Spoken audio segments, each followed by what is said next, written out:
In 1995, much of rural China looked like this. Families lived in traditional mud brick structures and navigated dirt roads in quiet agrarian communities. Even in the urban centers, transportation was largely limited to dense streams of bicycles, weaving past basic brick apartment blocks. Technological integration was minimal, and heavy infrastructure was scarce. This bar chart shows the reality of their baseline economy.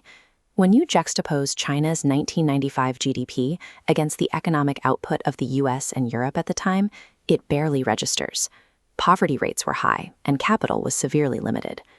Now, jump forward to today. Cities went from dirt paths and bicycles to glowing skyscrapers and bullet trains in exactly 25 years. An economic leap of this magnitude requires a highly specific strategy. To understand how a nation rewrites its economic DNA so rapidly, we have to look at the three exact mechanisms they used to pull it off. Phase 1 required money. To generate foundational capital, the state mobilized its largest available resource, an enormous volume of human labor. Millions of workers moved into low-skill, high-volume manufacturing. You can see it here, with long rows of manual labor operating industrial spinning machinery to mass-produce textiles and basic goods. By aggressively undercutting global manufacturing costs, they attracted massive foreign investment.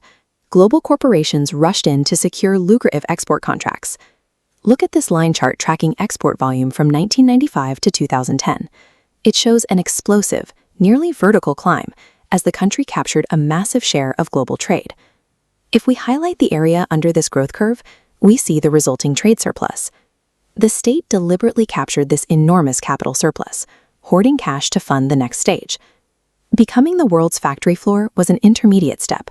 It was the cash generation engine required to build out the nation's physical framework. That brings us to Phase 2. Moving massive volumes of raw materials and finished goods across a vast, undeveloped landmass creates a severe logistical bottleneck. To solve this globally, they constructed automated mega-scale maritime ports. These sprawling container yards and towering loading cranes allowed them to dominate international shipping routes. Then they turned their attention inward.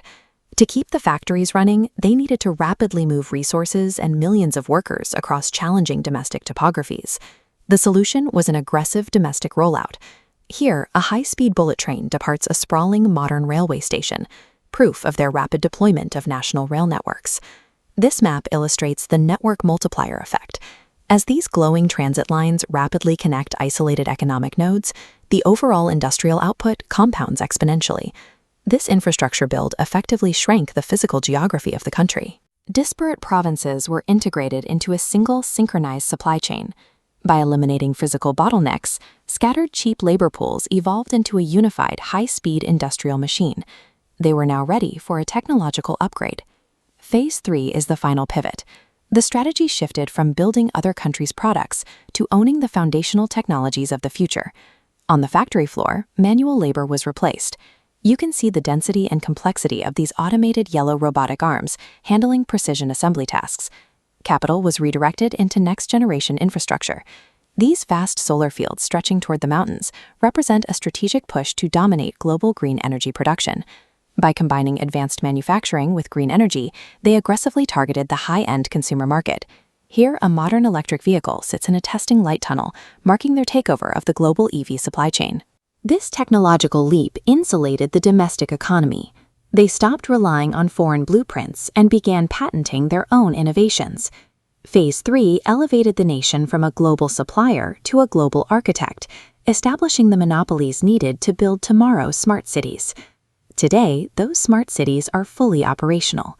Looking at the integration of glass skyscrapers and urban green spaces, the physical reality of the master plan is complete. This comparative area chart visualizes the full 25-year leap. The massive block representing the 2020s economy actively dwarfs the tiny baseline we saw in 1995.